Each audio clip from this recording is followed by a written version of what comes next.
As a young man, having just finished my first year of college and needing to earn money for a desired mission, I spent the summer working at the new Jackson Lake Lodge in Jackson Hole, Wyoming. Many college-age youth came to work in that beautiful, pristine area. One such person was Jill, a young woman from San Francisco, California.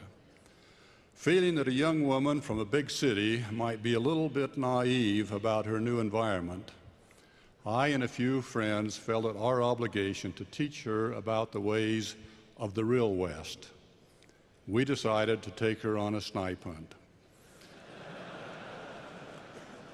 For those of you who may not be familiar with the snipe hunt, it is a practical joke, as there is no such thing as a snipe, at least not in the western United States.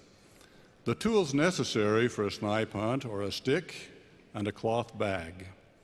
The hunter is told to go through the brush, beating the bushes with the stick while calling the snipe in a ridiculous high-pitched voice. The non-existent snipes are thus to be driven into the cloth bag. We gave Jill her cloth bag and a stick and an area to hunt across the hill. The plan was to return to our starting point in about 15 minutes, at which time we would supposedly count our snipes. When she did not return at the appointed time, we gloated and took delight in the seriousness with which she took her hunt.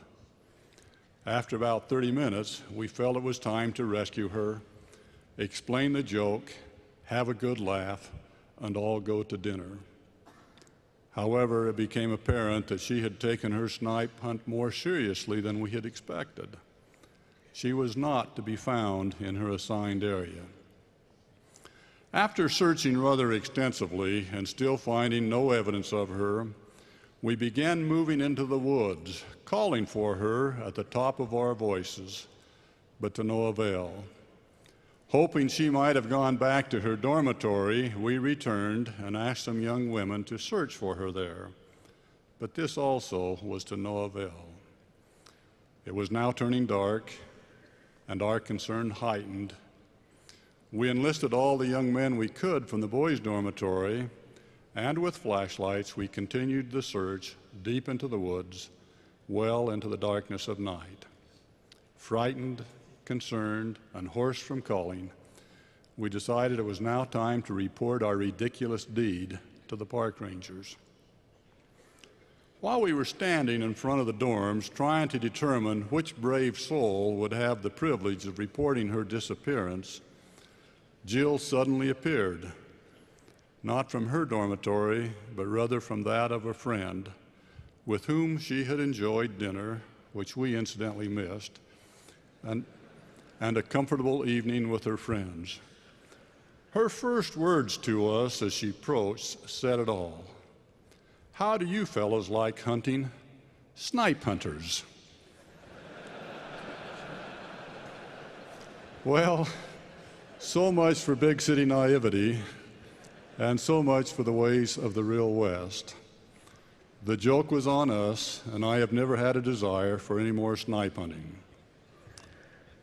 But there is another snipe hunt going on all around us, and we may be the naive victims. It is not a practical joke, and it will not end with a good laugh and a little warm fellowship. Satan is the great deceiver, liar, and enemy to all that is good, including our happiness and our well-being. His great desire is to thwart our Heavenly Father's plan of happiness and make us miserable, like unto himself.